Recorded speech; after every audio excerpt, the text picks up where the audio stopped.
السلام علیکم دوستو، آج کی اس ویڈیو میں آپ کے سامنے محمد عربی نبی کریم صلی اللہ علیہ وسلم کا حلیہ مبارک پیش کروں گی۔ ایک مرتبہ سب لوگ درود شریف پڑھ لیجئے۔ نبی کریم صلی اللہ علیہ وسلم کا جسم انور کا رنگ گورا اور سفید تھا۔ دلائل النبوت میں ہے کہ آپ صلی اللہ علیہ وسلم کے ظاہری اعضاء دھوپ اور آب و ہوا سے متاثر ہو کر سرخی مائل سفید تھے، مگر کپڑوں کے نیچے والے جسم کا رنگ سرخ اور سفید اور چمکدار تھا۔ آپ صلی اللہ علیہ وسلم کا جسم نہایت نرم و نازک اور خوشبودار تھا۔ حضرت انس رضی اللہ تعالیٰ عنہ نے فرمایا کہ میں نے آپ کے جسم کی خوشبو سے زیادہ اچھی خوشبو نہیں سونگھی، اور اسی طرح آپ کے جسم کا سایہ نہ دھوپ میں پڑتا تھا اور نہ چاندنی میں، اس لیے کہ آپ صلی اللہ علیہ وسلم سراپا نور تھے، اور نہ ہی آپ کے جسم پر مکھی مچھر بیٹھتے تھے۔ آپ کی بغل مکمل سفید تھی، آپ کی بغل کے پسینے سے مشک کی خوشبو آتی تھی، آپ کا پسینہ مبارک بے حد خوشبودار تھا۔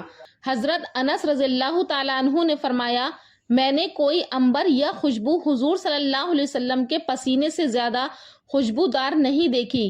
آپ صلی اللہ علیہ وسلم کا چہرہ انور نہایت خوبصورت 14ویں رات کے چاند سے زیادہ روشن تھا۔ پورا چہرہ گوشت سے بھرا ہوا اور کس قدر گولائی لیے ہوئے تھا۔ گال بہت پھولے ہوئے نہیں تھے، بلکہ رخسار مبارک ہموار اور نرم و نازک تھے۔ آپ صلی اللہ علیہ وسلم مسکراتے تو چہرہ شیشے کی طرح دمک اٹھتا تھا۔ کائنات میں آپ صلی اللہ علیہ وسلم جیسا حسین و جمیل اللہ تعالیٰ نے کسی کو پیدا نہیں فرمایا۔ حضرت برا بن عازب رضی اللہ تعالیٰ عنہ فرماتے ہیں کہ میں نے سرکار سے زیادہ حسین و جمیل کوئی شخص نہیں دیکھا۔ آپ صلی اللہ علیہ وسلم کا قد مبارک معتدل تھا۔ آپ نہ زیادہ لمبے تھے نہ زیادہ پست قد تھے، بلکہ آپ کے قد مقدس کی کیفیت یہ تھی کہ اکیلے چلتے تو درمیانہ قد نظر آتے، اور جب آپ کے ساتھ کوئی دوسرا چل رہا ہوتا تو آپ اس سے اونچے ہی دکھائی دیتے، خواہ وہ کتنا ہی لمبا کیوں نہ ہوتا۔ اس کی وجہ یہ تھی کہ اللہ تعالیٰ کو یہ بات پسند ہی نہ تھی کہ کسی کا سر آپ سے اونچا ہو۔ آپ کی مقدس پیٹھ پاک، صاف اور ہموار تھی، اور اس میں دونوں شانوں کے درمیان مہر نبوت تھی۔ اس کی کیفیت کے تعلق سے حضرت جابر رضی اللہ تعالیٰ عنہ فرماتے ہیں کہ میں نے حضور صلی اللہ علیہ وسلم کے دونوں شانوں کے بیچ میں مہر نبوت کو دیکھا، جو کہ کبوتر کے انڈے کی مقدار میں سرخ ابھرا ہوا ایک غدود تھا۔ حضور صلی اللہ علیہ وسلم کا سر مبارک بڑا تھا، نہ اتنا بڑا کہ حد اعتدال سے متجاوز ہو۔ آپ صلی اللہ علیہ وسلم کے بال مبارک گھنگریالے نہ تھے اور نہ ہی بالکل سیدھے تھے، بلکہ ان دونوں کے درمیان تھے۔ آپ کے مقدس بال پہلے کانوں کی لو تک تھے، پھر شانوں تک، اور حجۃ الوداع کے موقع پر آپ صلی اللہ علیہ وسلم نے اپنے بالوں کو اتروا دیا تھا۔ آپ صلی اللہ علیہ وسلم بالوں میں اکثر تیل ڈالتے تھے اور کبھی کبھی کنگھی بھی فرماتے، اور بیچ سر میں مانگ نکالتے تھے۔ آپ کے سر مبارک اور داڑھی شریف میں سفید بال 20 سے کم تھے۔ آپ کے بال انتہائی نرم تھے، اور آپ کی بھویں کمان کی طرح لمبی باریک اور گھنے بال والی تھیں، اور دونوں بھویں دور سے دیکھنے میں ملی ہوئی معلوم ہوتی تھیں، حالانکہ ملی ہوئی نہ تھیں۔ دونوں بھووں کے درمیان ایک رگ تھی جو غصے کی حالت میں ابھر آتی تھی۔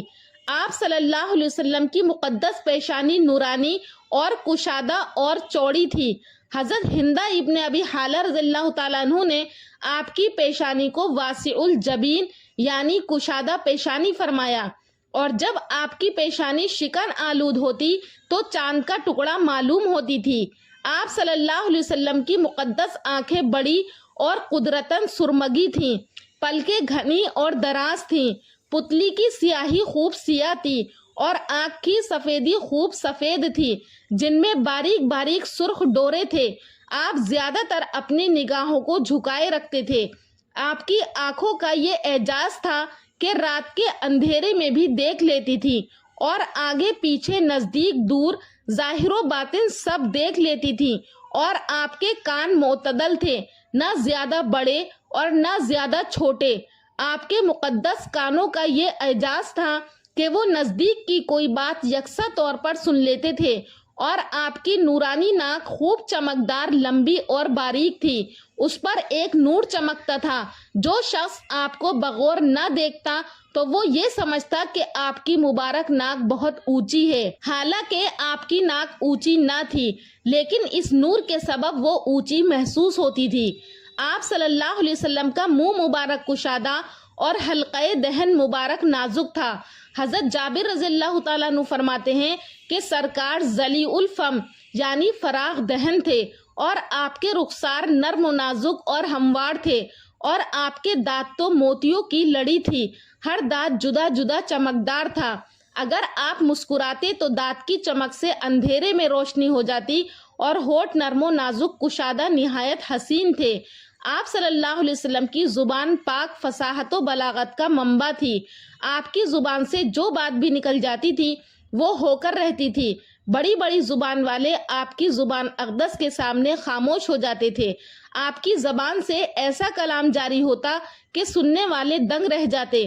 آپ کی زبان سے نکلی ہوئی ہر بات وحی خدا ہوتی تھی، اور اس میں مٹھاس اس قدر ہوتی کہ سننے والا متاثر ہو کر رہ جاتا۔ آپ کی آواز انتہائی پیاری، حسین اور دلکش تھی۔ جہاں کسی کی آواز نہ پہنچ پاتی وہاں آپ صلی اللہ علیہ وسلم کی آواز بے تکلف پہنچ جاتی تھی۔ آپ سے زیادہ خوش فہم آواز اور شیریں کلام کوئی دوسرا نہیں گزرا۔